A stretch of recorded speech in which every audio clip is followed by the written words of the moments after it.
ಚಳ್ಳಕೆರೆ ತಾಲೂಕು ಕೆಂಚವಿನಹಳ್ಳಿ ಗ್ರಾಮದಲ್ಲಿ ಶೇಂಗಾ ಬಣವೆಗೆ ಬೆಂಕಿ. 2 ಲೋಡ್ ಶೇಂಗಾ ಬಣವೆ ಸಂಪೂರ್ಣ ನಾಶ. ಶಿವರಾತ್ರಿ ಹಬ್ಬದ ಪ್ರಯುಕ್ತ ಗ್ರಾಮದ ಶ್ರೀ ಮೈಲಾರಲಿಂಗೇಶ್ವರ ದೇವಸ್ಥಾನದಲ್ಲಿ ಮಲ್ಲಯ್ಯ ಎಂಬುವರು ಕುಟುಂಬ ಸಮೇತರಾಗಿ ಹೋಗಿದ್ದರು. ಮನೆಯಲ್ಲಿ ಯಾರೂ ಇರಲಿಲ್ಲ. ಮನೆಯ ಪಕ್ಕದಲ್ಲಿ ಬಣವೆ.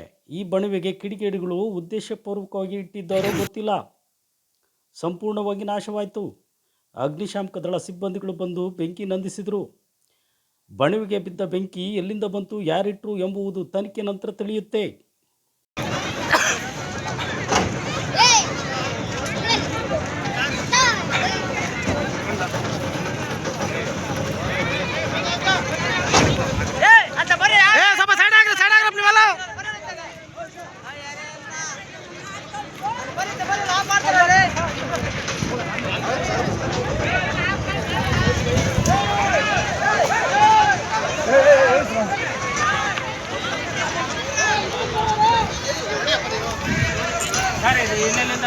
ಆಗ ತೋಷ್ಟ ಆಗ್ತಾರಲ್ಲ.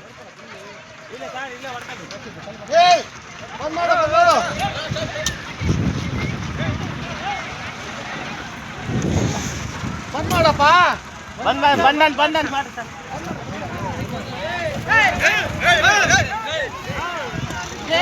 ಗುರು